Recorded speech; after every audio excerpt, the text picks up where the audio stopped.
Alright, so this is number 18. We're looking for greatest common factor, so we're going to make a T. We're actually going to make 3 T's because there's 3 numbers we're trying to factor here, right? So, first one is 30. Oops. Second one is 48. And third one is 60. Alright, so whenever we're factoring, we can always do 1 and the number, which is 30.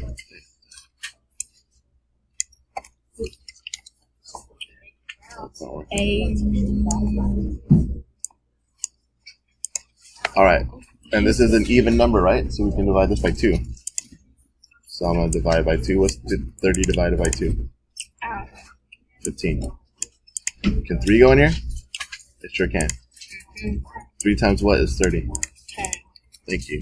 That's so easy. That was easy, right? Anything else? Can 4 go in there? No, because 4 times 7 is 28. 4 times 5 is 32. It's not going to work.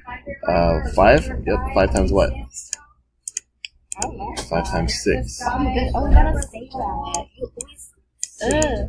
Alright. Now we're done with this one. Because the next number will be 6 and it's already here. So, let's do the next one, which is 48. So we always know that 1 and 48 is going to be a factor. 2, what's 48 divided by 2? 8. 24. 3 and something, it does go in there. Let's see here. 3 times what equals 48? 30.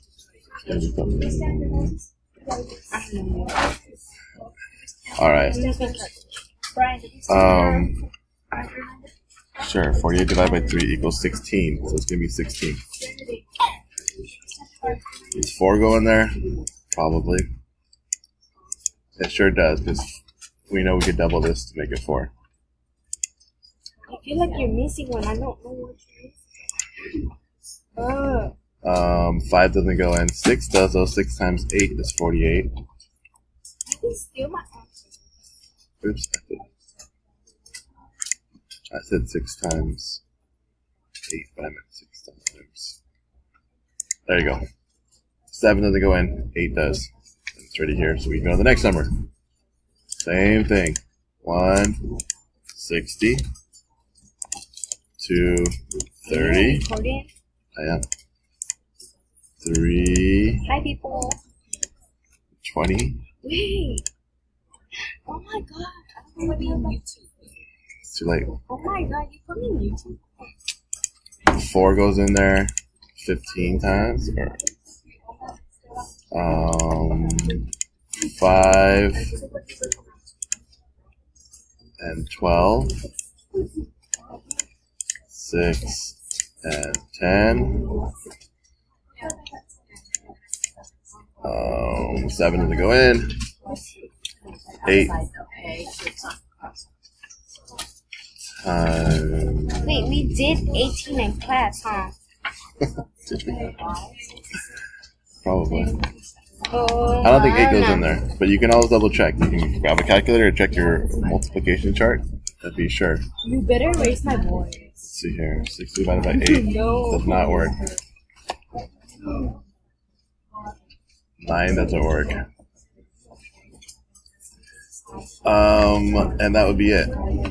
Okay, so we're done because we're back at 10.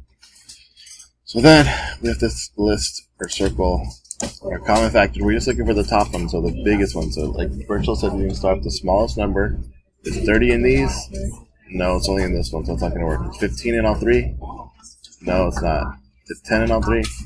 No, it's not. Is 6 in all 3? It sure is. So our greatest common factor is 6. That's the biggest number. Dude, when you post it.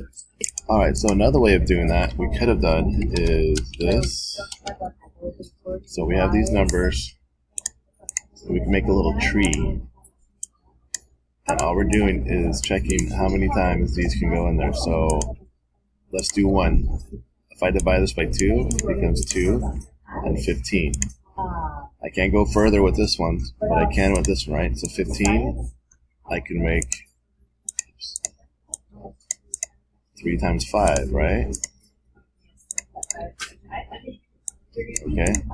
And these are all prime numbers. I can't go any further, so this one's done. I can do the same with these two right here.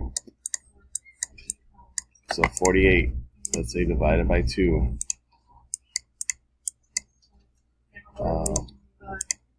So I have the factor of 2. It's an even number. It's 24. Same thing. We're going to go here and here.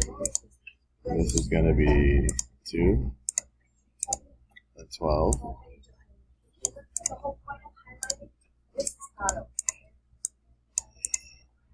This one goes even further to 2 and 6.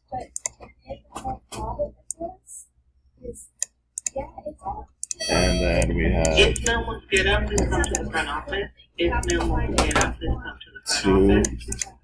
and 3. Alright, so this one's done, right? I can't go any further. So I'm going to do it one more time. 60. Let's divide this one by 10 and 6. That's the easy way to do it. 10 can be divided further by 2 and 5. Right? 2 times 5 equals 10. And then this one breaks down further because it's not a prime number yet. 2 and 3. And look, I messed up right here. It's not 10. 2 times 10 isn't 10. 2 times 5 is 10, right? So I messed up right here. Fix that. Oops. There we go. So now we just have to figure out which ones are the same all over here and how many. Alright, so this is this factor broken down. So I have 1, 2, 1, 3, 1, 5. So let me circle my 2's because they're in all of these categories, right? Here's 1, 2, 1, 2, 1, 2. This one has 1, 3. This one has 1, 3. And this one has 1, 3. This one has a 5. This one doesn't have a 5, so I can't use that one. And this one does have a 5, but this one doesn't, so I can't use it because it's not in all 3. So I just have to multiply these together. 2 times 3. 2 times 3, 2 times 3. It's 6, right? 2 times 3 equals 6. So that's how it's going to work. So our GCF equals 6. This is a tree method. Same question. It's a different way of doing it. I think it's easier. All right.